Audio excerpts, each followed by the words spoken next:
If you have so much advice, why are you still stuck? Why do you still feel stuck, despite having more advice, more knowledge, and more self-help tips than ever before? Why do stress, anxiety, and self-doubt seem to grow stronger, even when you're doing everything right? You scroll, you read, you consume, but do you ever feel like all this information is just noise? The truth is, knowledge alone isn't enough. Applied wisdom is. This is where Stoicism comes in. A philosophy that has lasted over 2,000 years, not because it sounds good, but because it works.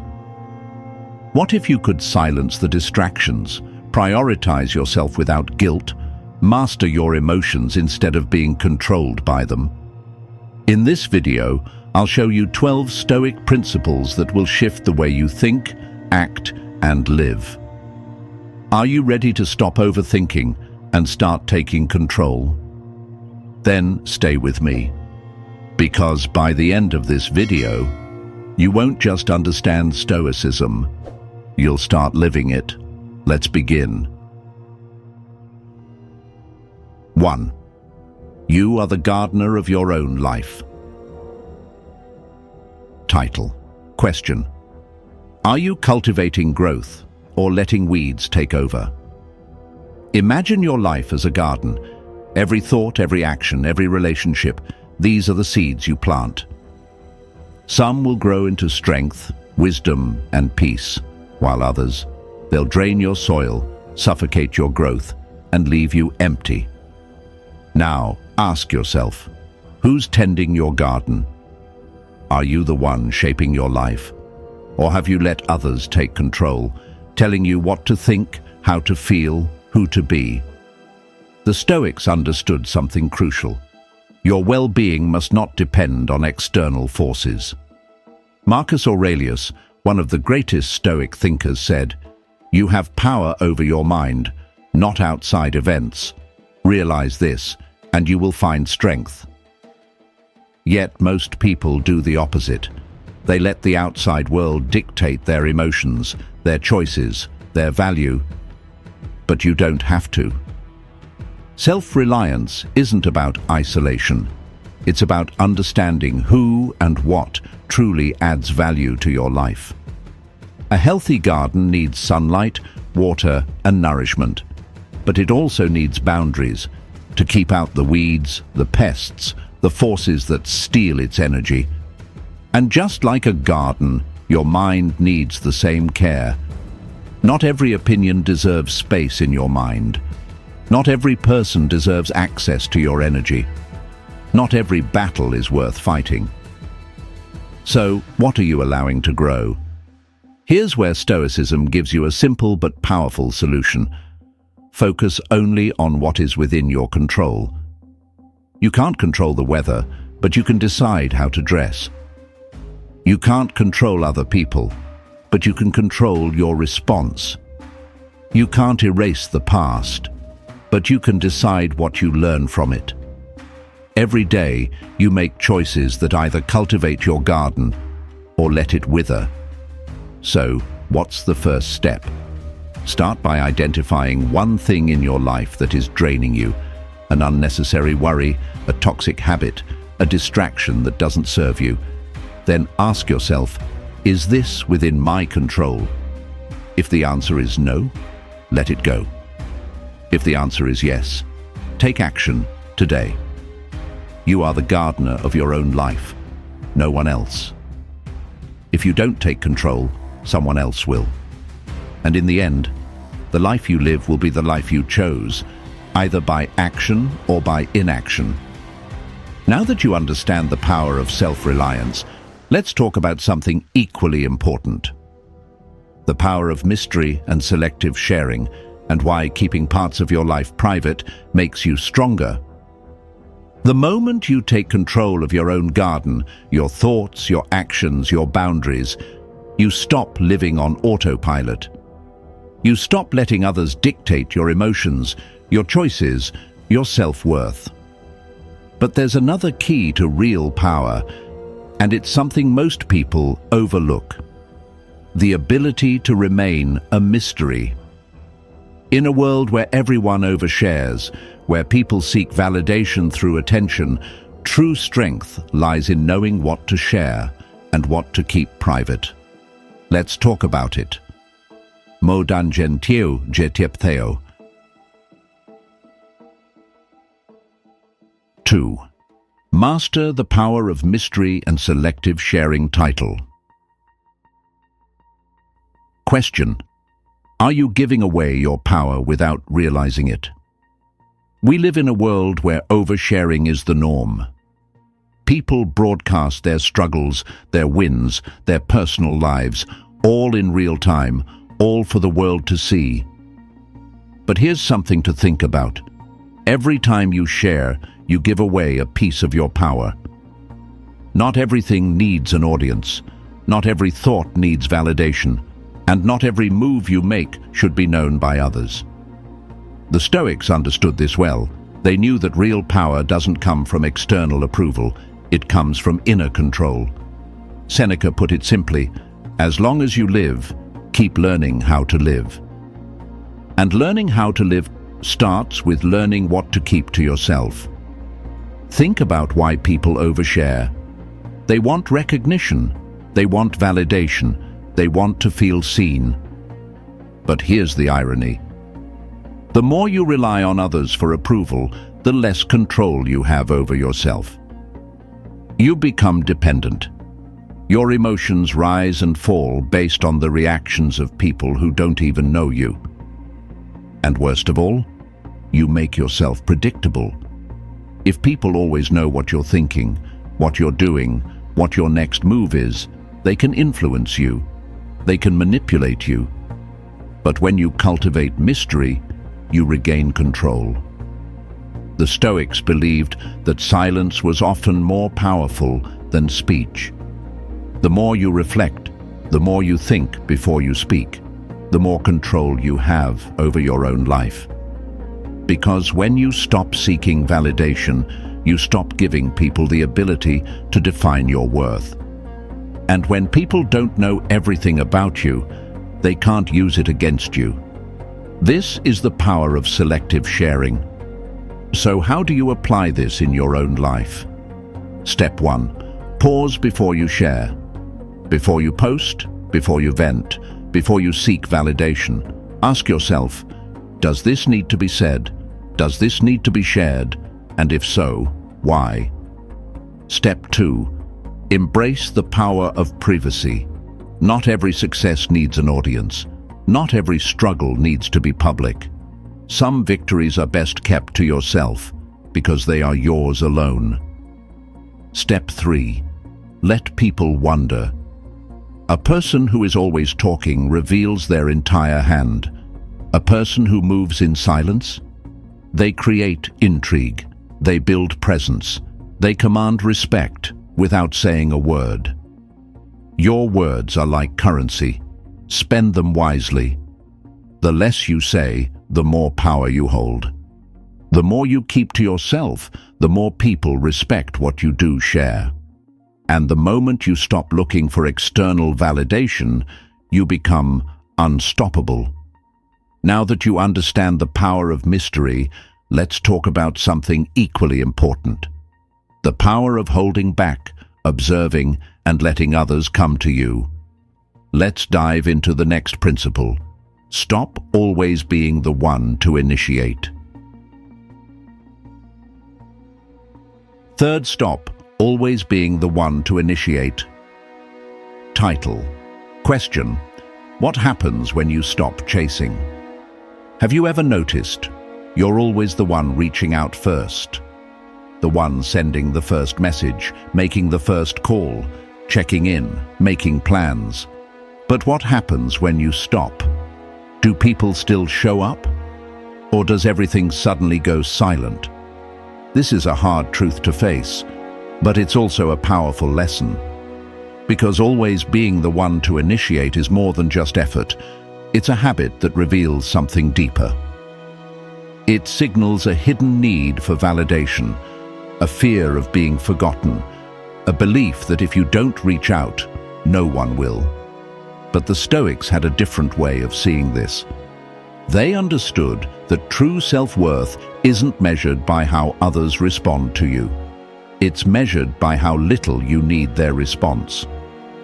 Think about the energy you invest in always initiating, the emotional weight of constantly being the one to hold things together. At first, it seems like strength, like loyalty, like effort. But over time, it starts to feel different, like chasing. And when you chase, you send a message, whether you realize it or not. You tell others, "I'll always be here, no matter how little effort you put in." And people respond to that, not with more effort, but with less. If you always give, and they never do, is that a connection? Or is it just one-sided effort disguised as a relationship? Stoicism teaches us that detachment isn't about indifference, it's about balance. Marcus Aurelius wrote, "Receive without pride, let go without attachment."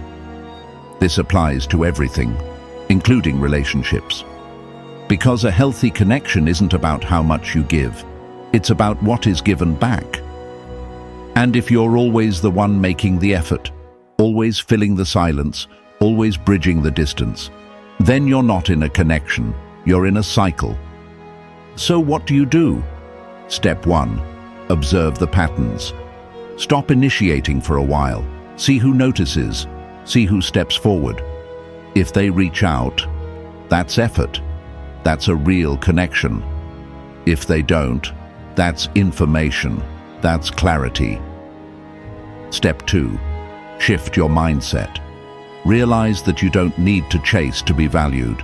The right people will meet you halfway. Your worth is not measured by how much you do for others. It's measured by how much you respect yourself enough to let them show up for you too. Step 3. Let space do the work. Sometimes silence speaks louder than words. When you stop over-investing, you give others a chance to decide if they value you enough to step in. If they don't, let them go. If they do, now you know where you truly stand.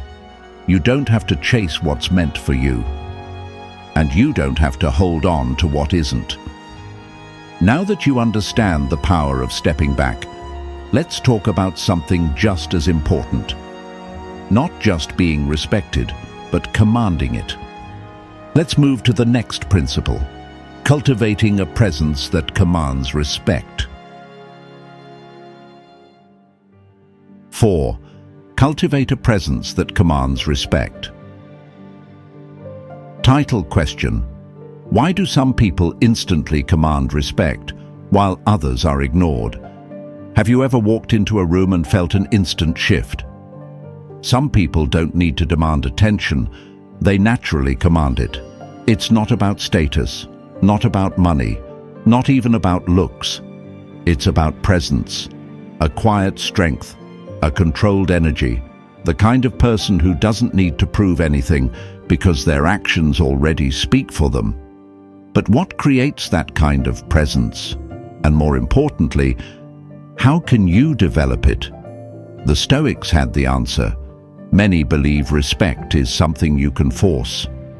That if you talk louder, act tougher, or assert yourself more, people will listen. But real respect, the kind that lasts, it's never demanded, it's earned. And it's earned in silence, through action, through discipline, through unwavering character. The Stoics understood that true strength isn't found in aggression or dominance. It's found in composure. Imagine this. Two people face the same challenge. One reacts emotionally, frustrated, angry, easily shaken. The other? Calm, collected, unbothered. Who do you trust? Who do you respect? In every situation, the person who remains composed holds the real power, because composure signals something rare: control. Control over emotions, over impulses, over the way you respond to the world. And when you control yourself, others naturally respect you. The Stoics called this temperance, the ability to remain steady, measured, and rational in all circumstances. Seneca wrote, "He who is brave is free." But bravery isn't about reckless action. It's about having the discipline to act with wisdom, not impulse. Marcus Aurelius ruled an empire, yet he rarely spoke in anger. He understood that emotional control is the ultimate power move. The moment you master your reactions, you master how the world perceives you. So, how do you build a presence that naturally commands respect? Step 1. Master the pause. Before you react, pause. Before you speak, think. Before you act, reflect. The more intentional you are with your words and actions, the more power they hold. Step 2. Align your daily habits with your values. Your presence isn't built in a single moment. It's built in the small, consistent choices you make every day. Discipline in your work, integrity in your words, strength in your decisions. Live by your principles, and people will take notice. Step 3. Carry yourself with certainty. Your body language, your tone, your energy, everything speaks before you even say a word. Walk with purpose. Speak with intention. Own the space you take up. People respect those who respect themselves. And respect is never given freely. It's earned through action, through consistency, through the quiet strength of self-mastery. When you control your emotions, you control how others see you. When you master your presence, you naturally command respect. But commanding respect is only part of the equation. Next, we talk about something even more critical: protecting your time. Because if you're always available, always accessible, always giving your energy away, you'll never have the space to build true power. Let's move to the next principle. Value your time. Don't always be available. 5. Value your time. Don't always be available. Title. Question. Are you busy or just distracted? You're always available, always responding, always busy. But at the end of the day, what have you actually accomplished? Most people mistake movement for progress. They mistake being busy for being effective. But the truth, if you're constantly accessible, constantly pulled in different directions, you're not in control of your time. And if you don't control your time, you don't control your life. The Stoics understood this. They knew that time is the one thing you can never get back. Seneca warned, "People are frugal in guarding their personal property, but as soon as it comes to squandering time, they are most wasteful." So ask yourself, are you spending your time wisely, or are you just letting others take it? We live in a world designed to steal your attention. Endless notifications, meetings that could have been emails, social media that pulls you in for just 5 minutes, and suddenly an hour is gone. Most people aren't actually busy, they're just constantly distracted. And when you're always available, always answering, always saying yes, you give away the most valuable thing you own. But the Stoics had a different approach. To the Stoics, solitude wasn't loneliness, it was power. Marcus Aurelius spent hours in deep reflection, not because he had free time, but because he made time. Epictetus taught that if you want to improve, be content to be thought foolish and stupid. Why? Because true growth happens when you're not constantly available for everyone else, but instead fully present with yourself. Solitude isn't weakness, it's where clarity is found, it's where distractions die and purpose takes shape. So how do you stop letting the world steal your time? Step 1. Audit your time. For 1 week, track where your time actually goes, not where you think it goes, but every minute spent on distractions, unnecessary conversations, or things that don't serve your growth.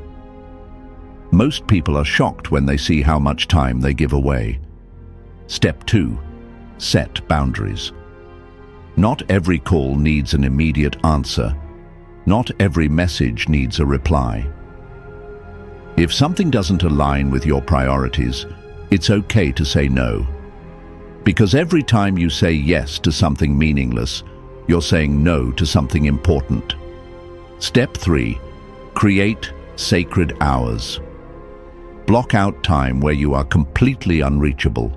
No distractions, no interruptions. Whether it's 1 hour in the morning or an entire afternoon, make space for deep work, for self-reflection, for building something that actually matters. Because the most powerful people, they are not the ones who are always available. They are the ones who guard their time, like their life depends on it. If you don't value your time, no one else will. When you set boundaries, when you stop making yourself constantly accessible, you regain control over your life. And once you take control of your time, the next step is even more powerful. Finding true contentment, not in external things, but within yourself. Let's move to the next principle. Seek joy within, the Stoic foundation of contentment. 6. Seek joy within, the Stoic foundation of contentment. Title. Question. Why do you chase happiness when it's already within you? What if I told you that everything you've been taught about happiness is wrong? You've been told that happiness comes from achievement, from success, from finally getting what you want. But have you ever noticed that every time you reach a goal, the satisfaction never lasts? You get the job, the recognition, the approval, and for a moment, it feels incredible. But then, the feeling fades, and suddenly you need something else. A new goal, a new purchase, a new source of validation.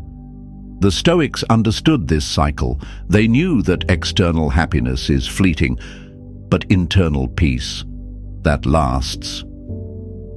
Because real fulfillment isn't found out there, it's found within. Most people spend their lives chasing happiness, believing it's something they can finally catch. They think it's waiting for them in a better job, a bigger house, a different relationship. But happiness tied to external things is never stable, because external things can always be taken away. And when your happiness depends on something temporary, so does your peace of mind. This is why the Stoics warned against attaching your emotions to things outside your control. So, what's the alternative? Instead of chasing happiness, the Stoics pursued something deeper. They called it eudaimonia, a state of inner peace and purpose, rooted in living in accordance with nature. Marcus Aurelius wrote, "You have power over your mind, not outside events. Realize this, and you will find strength." This means fulfillment doesn't come from having more. It comes from being more. More disciplined, more present, more in control of your own mind. But how do you actually apply this? How do you stop chasing happiness and start building contentment? Step 1. Practice gratitude.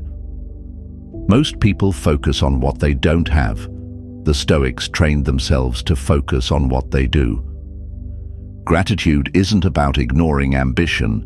It's about recognizing that you already have more than you think. Every day, take a moment to acknowledge what's already good in your life.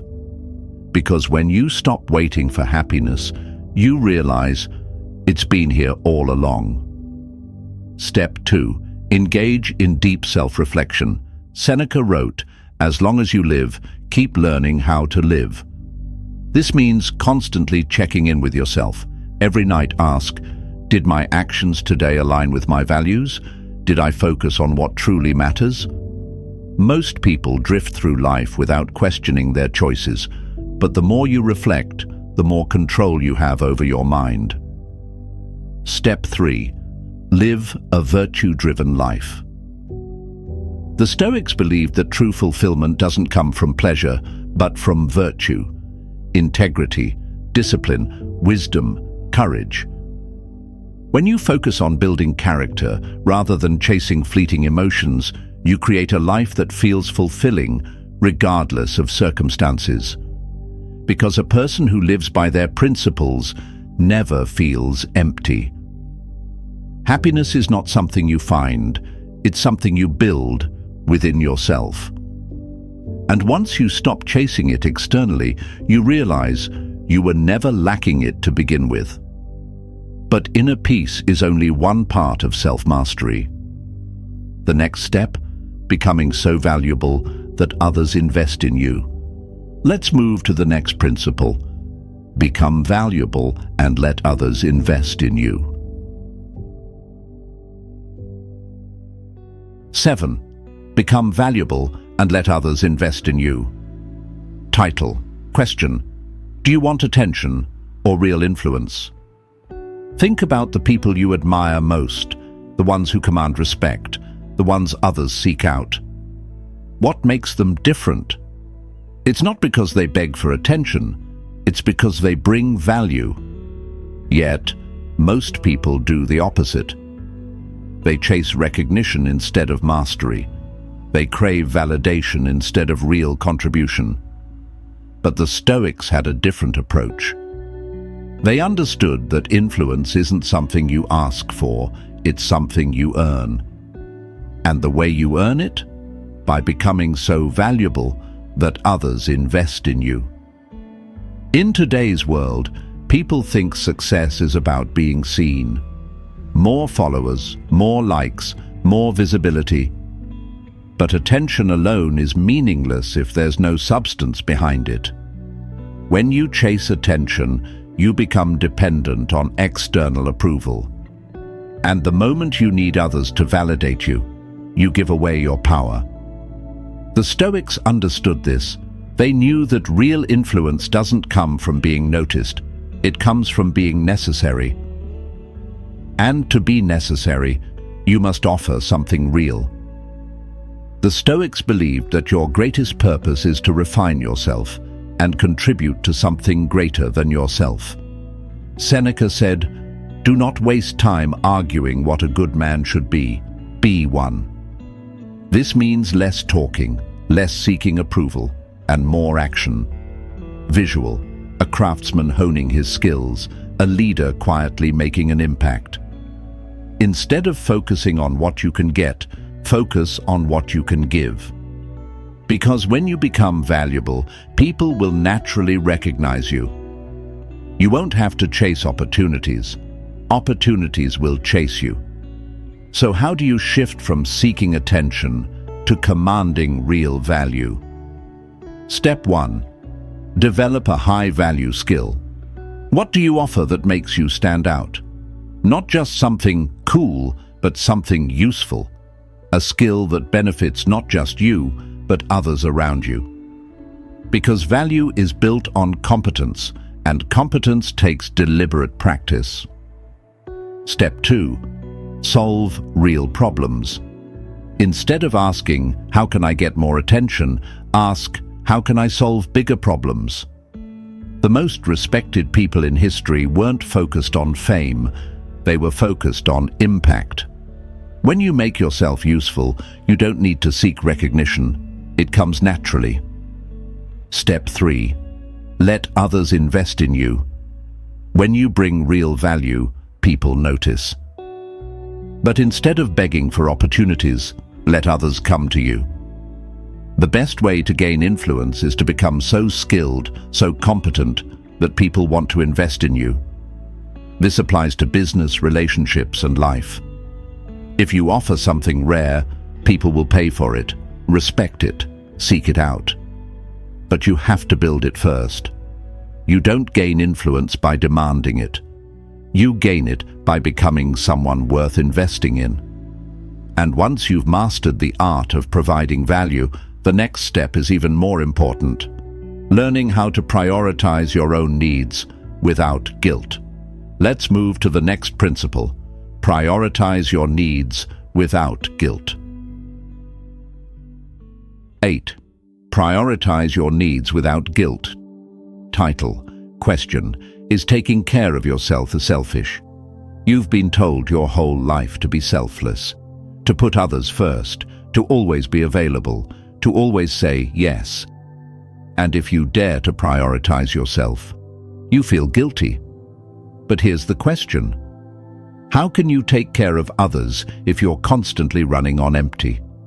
How can you be strong for the people who need you if you never take time to strengthen yourself?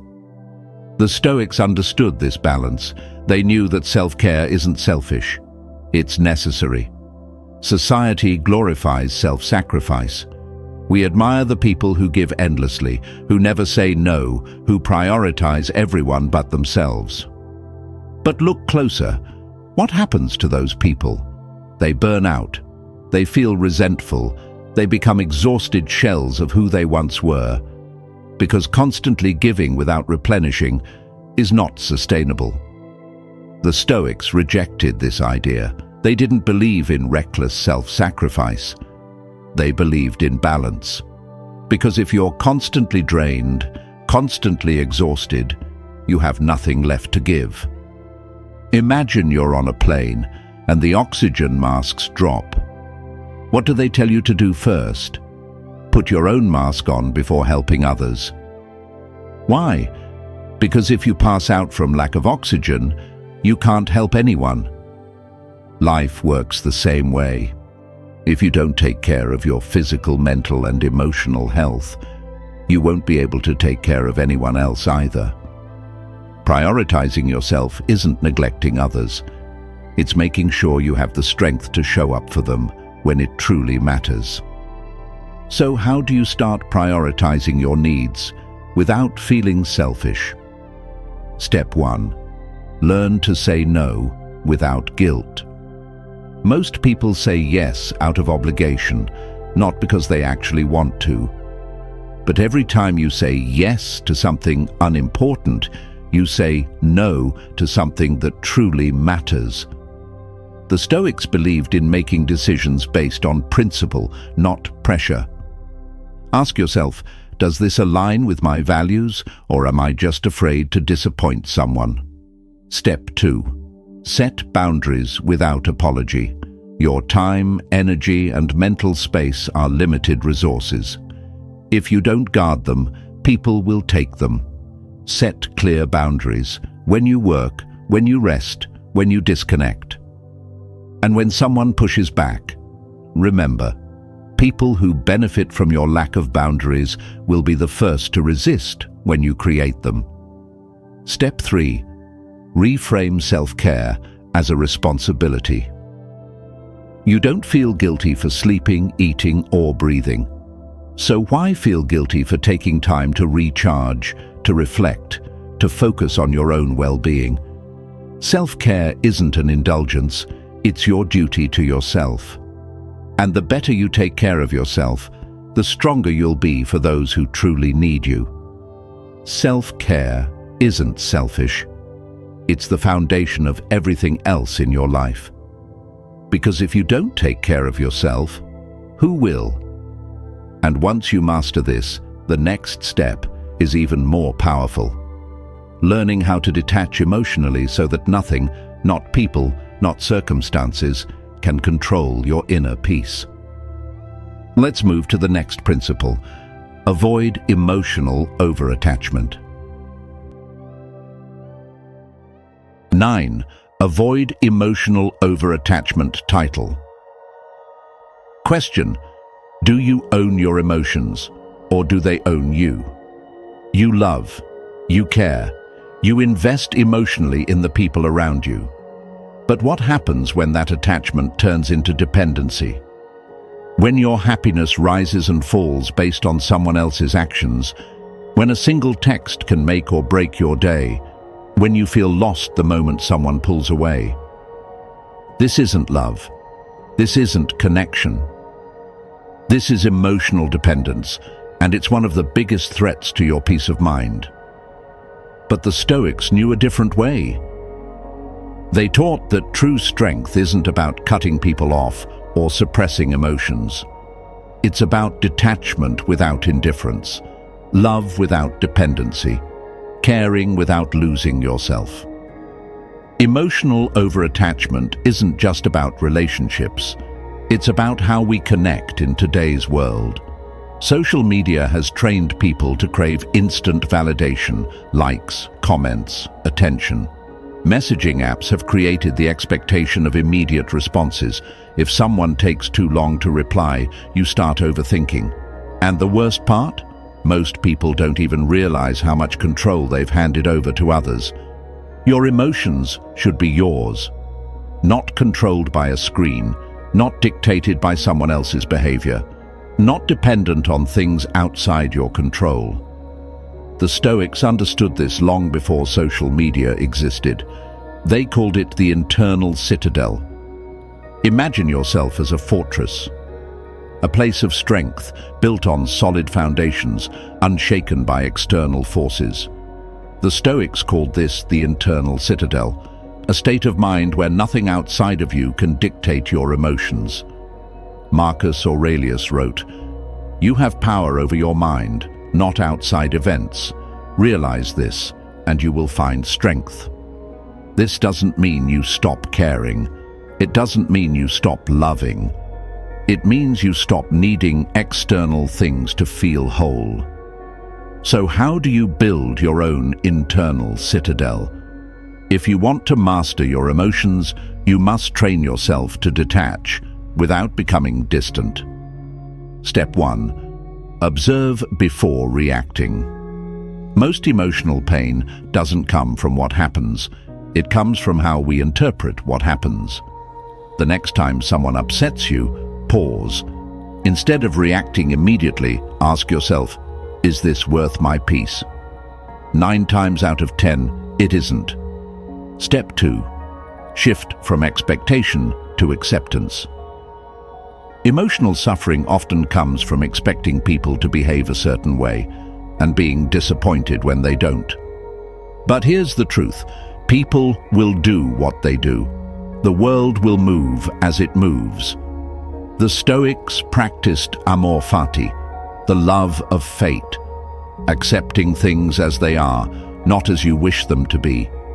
The less you try to control others, the more peace you gain. Step 3. Build a life that fulfills you, without external validation. Detach doesn't mean disconnect. It means having a life so full, so purposeful, that you don't need constant validation. Develop your mind, strengthen your body, pursue something meaningful. When your world doesn't revolve around another person, their actions no longer have power over you. Because a person who needs nothing is the one who commands everything. Love deeply, care fully, but never let your happiness depend on anything or anyone outside of you. And once you've mastered emotional independence, the next step is just as crucial. Learning how to cut off relationships that drain your energy and disrupt your peace. Let's move to the next principle. Cut off relationships that harm your inner peace. 10. Cut off relationships that harm your inner peace. Title: Question. Who in your life is costing you your peace? Some people bring peace into your life. Others bring chaos. Some relationships lift you up, challenge you and make you stronger. Others drain you, manipulate you, and make you question your own worth. So ask yourself, who in your life is costing you your peace? Because if someone is constantly causing stress, doubt, or negativity, they are stealing your most valuable resource, your inner peace. And the Stoics were clear about this. Nothing is worth more than your own mental clarity. So why do people hold on to relationships that clearly hurt them? Because of history, because of guilt, because of fear. We tell ourselves they'll change. Maybe it's my fault. What if I end up alone? But here's the truth. Holding on to the wrong people only keeps you from finding the right ones. And worse, it keeps you from finding yourself. The Stoics understood that relationships should add to your life, not take from it. Epictetus said, "The key is to keep company only with people who uplift you, whose presence calls forth your best." So, how do you know when it's time to walk away? Not every difficult relationship is toxic. Conflict happens, disagreements happen. But there's a difference between a challenge and a constant source of negativity. Ask yourself these 3 questions. 1. Does this person respect my boundaries? A relationship without respect will always drain you. If someone consistently disregards your time, energy, or emotions, that's a red flag. 2.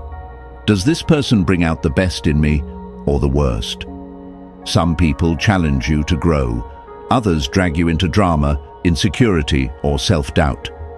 Pay attention to how you feel after spending time with them. 3. Am I in this relationship out of obligation or true connection? If you only stay because you should, not because you truly want to, you are not in a relationship, you are in a trap. And once you recognize a relationship is harming your peace, the next step is clear. You have to set boundaries, without guilt. Cutting ties doesn't always mean a dramatic exit. Sometimes it means creating distance, protecting your energy, limiting your availability. Step 1. Stop justifying mistreatment. You don't need a good enough reason to walk away. If a relationship is costing you more than it's giving you, that's reason enough. Step 2. Set clear boundaries. Communicate your limits. If they respect them, the relationship may change for the better. If they don't, that tells you everything you need to know. Step 3. Release the guilt. Letting go is not cruel, it's necessary. Seneca wrote, "Associate with those who will make a better man of you. Welcome those whom you yourself can improve. The process is mutual." If a relationship no longer serves growth, let it go. Because your peace of mind is worth more than any relationship that disrupts it. You don't have to explain why you're protecting your peace. The right people will understand. The wrong people will resist. And that resistance? That's your confirmation that you made the right choice. But walking away from toxic relationships is only part of the equation. The next step is focusing your time and energy on what truly matters. Let's move to the next principle. Focus on the most important task each day. Smooth fade out to the next title card. 11th, focus on the most important task each day. Title, question. Are you busy or just distracted? Every morning you wake up with a choice. You can spend your day reacting, answering messages, handling requests, jumping from one task to the next. Or you can take control. Most people confuse being busy with being productive. They fill their day with endless tasks, but at the end of it, nothing truly important gets done. The Stoics believed that clarity, not busyness, is the key to a meaningful life. And the way to achieve it? By focusing on the single most important task each day. Think about the last time you had a busy day. You answered emails, ran errands, responded to messages, but when the day ended, did you actually move forward? Or did you just stay in the same cycle of endless tasks? The Stoics understood that time is our most valuable resource. Seneca warned, "It is not that we have a short time to live, but that we waste a lot of it." And one of the biggest ways we waste time by focusing on the wrong things.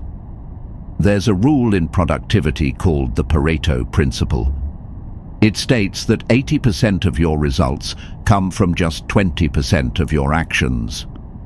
In other words, most of what you do each day doesn't actually matter. But a few key tasks, they create almost all of your progress. The Stoics lived by this idea long before it had a name. Marcus Aurelius focused only on what was essential. He knew that a leader's job wasn't to do everything, it was to do what mattered most. So how do you apply this to your own life? If you want to stop wasting time and start making progress, you must train yourself to identify what truly matters. Step 1.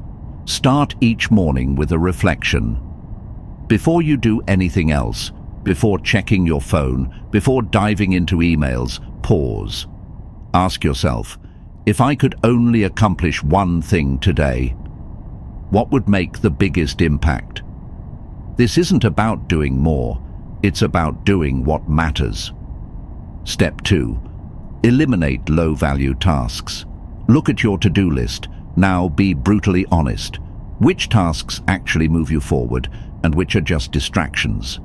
If something isn't essential, either delegate it, postpone it, or eliminate it completely. Step 3. Protect your focus time. Once you identify your most important task, make space for it. Block out time in your day where you are completely unreachable. No emails, no notifications, no interruptions. Because the work that changes your life doesn't happen in between distractions. Busyness is easy. True progress requires focus. If you want to take control of your life, take control of your attention. And once you've mastered the art of prioritization, the next step is even more powerful. Learning how to visualize success and prepare for any challenge before it happens. Let's move to the next principle. Use visualization to strengthen mental resilience. 12th, use visualization to strengthen mental resilience. Title. Question. What if you could face any challenge before it even happens? What if I told you you could prepare for any challenge in life before it even happens? That before you ever face adversity, before you experience failure, before hardship even arrives, you could already be ready. This isn't wishful thinking. This isn't fantasy. This is premeditatio malorum, the Stoic practice of visualization. A technique that Marcus Aurelius, Seneca, and Epictetus used to train their minds for the worst, so that when it came, they were unshaken. Smooth transition to how visualization strengthens resilience. Most people are caught off guard by adversity. Something goes wrong, and suddenly they panic. They break down, they react emotionally. But the Stoics knew a different way. Instead of fearing the worst, they prepared for it. Seneca said, "He robs present ills of their power who has perceived them coming." In other words, if you've already faced something in your mind, it has less power over you in reality. And modern science confirms this. Neuroscience shows that your brain doesn't fully distinguish between something real and something vividly imagined. Athletes use this to train before a competition. Soldiers use it to prepare for combat. Even top performers in business and leadership visualize difficult conversations before they happen, so they stay composed under pressure. By rehearsing challenges in your mind, you train your brain to stay calm, focused, and resilient. But how do you do this effectively, without falling into fantasy or self-deception? To make visualization work, you need a structured approach. Step 1. Expect the worst, without fear. Each morning, take a moment to imagine what could go wrong today. Not to create anxiety, but to prepare. A difficult conversation, a setback, a challenge that could test your patience. Instead of hoping nothing goes wrong, mentally rehearse your response. Step 2. See yourself responding with strength. Don't just imagine the problem. See yourself handling it with composure. Picture yourself staying calm, adapting, thinking clearly. If you train your mind to respond well in your imagination, you'll respond well in reality. Step 3. Detach from the outcome. No matter how much you prepare, things won't always go as planned. The goal isn't to control the future, it's to prepare your mind so that no outcome controls you. If things go well, great. If they don't, you've already faced it mentally, so you stay unshaken. Because a person who has already experienced hardship in their mind is never surprised by it in reality. The strongest minds are not those who avoid hardship. They are the ones who face it before it even arrives. And now that you've learned the power of visualization, let's bring everything together. Let's recap the 12 Stoic principles and how to apply them daily so you can master yourself, your emotions, and your life. Title question: Are you ready to live Stoic? Over the past 12 lessons, you've learned the core Stoic principles that can transform your life. You now understand that your mind is your garden. Only you control what grows in it. Mystery and selective sharing give you power. You don't need to chase. Those who value you will step forward. Respect isn't demanded. It's cultivated through composure and principle. Your time is your most valuable asset. Stop giving it away freely. True joy comes from within, not from external validation. If you become valuable, people will naturally invest in you. Prioritizing yourself isn't selfish, it's necessary. Emotional detachment makes you unshakable. Not every relationship deserves a place in your life. Focus on what truly moves you forward each day. And finally, mental resilience is built through visualization and preparation. But knowing these principles isn't enough. Wisdom without action is meaningless. The real question is, will you apply them? Stoicism is not something you learn once and forget. It's something you practice every single day. Marcus Aurelius wrote his meditations not as a book for others, but as a daily reminder to himself. Because mastery isn't about knowing what to do, it's about doing it, even when it's hard. So tomorrow morning, when you wake up, ask yourself, what is in my control today? What distractions will I let go of? What single action will move me forward? Because the person who asks these questions and acts on them will become unstoppable. If this video resonated with you, don't stop here. Hit subscribe and turn on notifications because Stoicism is a journey and every step forward counts. Leave a comment below.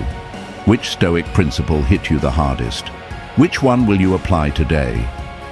And if you're ready for more, watch the next video recommended on your screen right now. It's the next step in mastering yourself.